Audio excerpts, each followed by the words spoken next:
Assalamualaikum, Football United, ringan amatiran ala gua. Kali ini gua mau ngobrol ringan ya. Masih soal ada kaitannya soal pertandingan kemarin menghadapi Middlesbrough, di mana kita tersingkir ya dengan, kalau menurut gua sih, dengan cukup menyakitkan, karena ya terlalu banyak lah drama menurut gua ya di sana, yang ujung-ujungnya kalau ringan amatiran ala gua, ada beberapa faktor tentunya kenapa kita tidak bisa lolos. Cuman ya, kalau sekali lagi ya, ini subjektifnya gue, ya faktor ketidakberuntungan itu cukup tinggi. Nah, tapi anyway, kita sudah kalah, tersingkir, tidak lolos musim ini, bahkan terancam kita tanpa trofi. Tapi ya, inilah proses yang masih harus dijalani oleh Manchester United.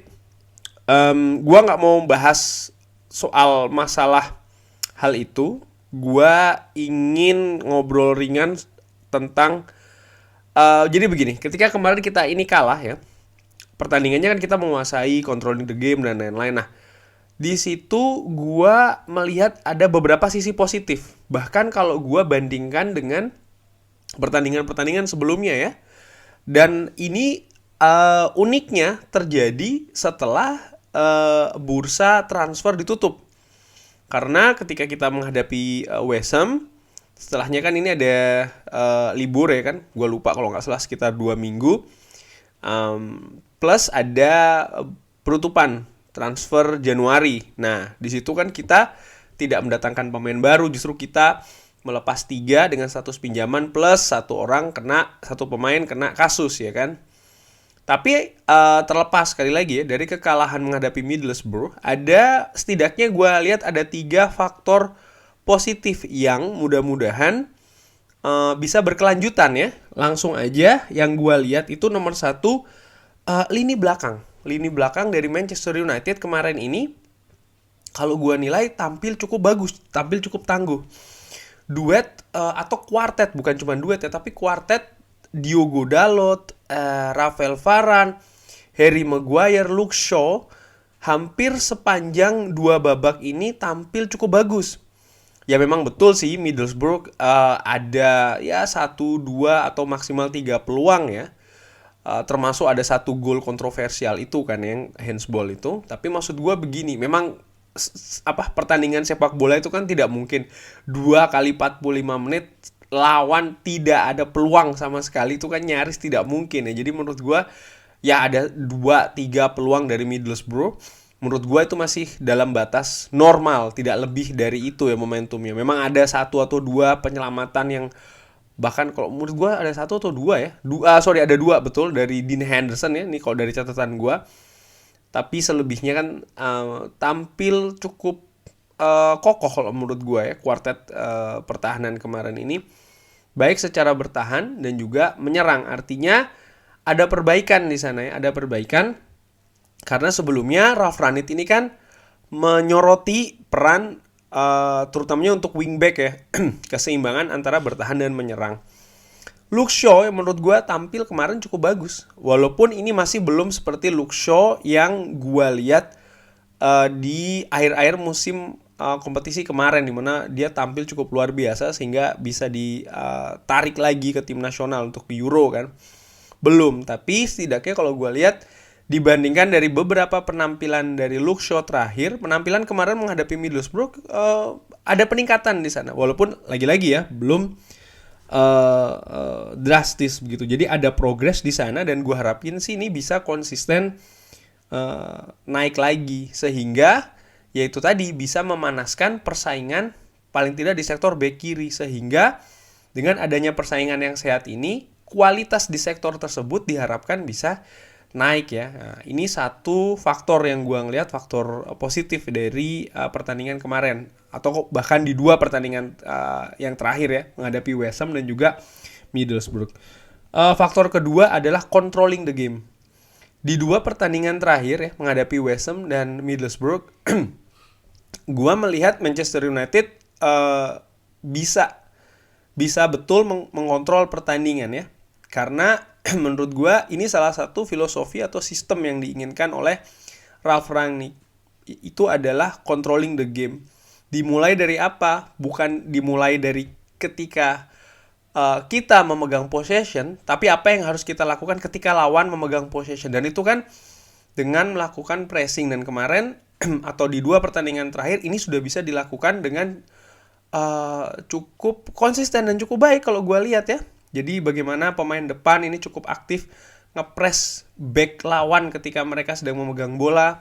Lalu ketika bola itu dialirkan oleh pemain lawan ke tengah, pemain tengah kita pun juga dengan dengan tepat ya melakukan pressing. Jadi tidak cuma gerasak gerusuk pressing doang, tapi bisa dengan timing yang bagus, action yang bagus juga. Kalau motong bola atau melakukan duel juga cukup bagus, cukup sering menang, terutama untuk mendapatkan bola kedua yang juga sering disinggung oleh Rafrani. Jadi kalau menurut gua ini semakin paham dan fasih ya dalam melakukan kontrol pertandingan, plus juga mengatur tempo. Karena gua ingat benar ketika di pertandingan pertama ya, ketika menghadapi Crystal Palace, pertamanya Rafrani kan kita menang 1-0, golnya Fred kalau tidak salah. Itu kan ketika kita melakukan pressing ini selalu dengan tempo yang tinggi. Jadi sangat-sangat menguras fisik sekali. Tapi di 2 pertandingan terakhir gue melihat para pemain ini sudah bisa menemukan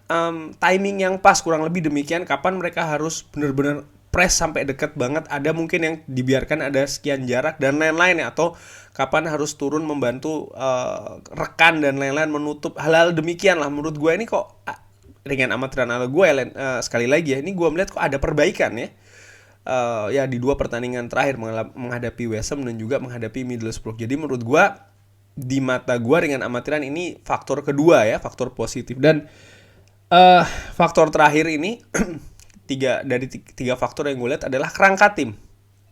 Ini semakin terlihat ya, dari belakang, tengah, dan juga depan. Dengan squad yang sekarang ini kurang dalam kalau menurut gue ya, masalah ini ya seperti kita temukan di West Ham dan juga ketika menghadapi Middlesbrough, ada di lini depan, memang betul. Tapi dengan apa yang terjadi di bursa musim dingin kemarin di bulan Januari, Rangnick paling tidak sekarang ini tidak harus dipusingkan dengan dalam tanda kutip membagi-bagi menit bermain bagi para pemainnya. Justru sekarang dengan ukuran yang lebih ramping ini ya skuadnya, semakin terlihat ini kerangkanya tuh semakin timbul, semakin kelihatan. Artinya apa? Artinya bisa lebih fokus lagi untuk mencari pemain untuk ditempatkan di posisi terbaiknya. Itu yang penting ya. Dan terlihat juga sektor-sektor mana saja yang harus diperbaiki untuk musim depan. Nah, jadi bisa ada, paling tidak ada 2 hal kalau menurut gua, atau bahkan 3 hal ya dari rampingnya squad ini. Nah, kalau dilihat dari kerangka tim, gue juga sudah bikin video kan soal masalah 4-3-3,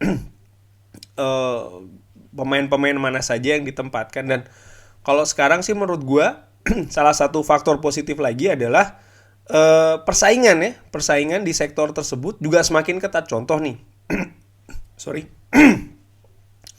di sektor back tengah.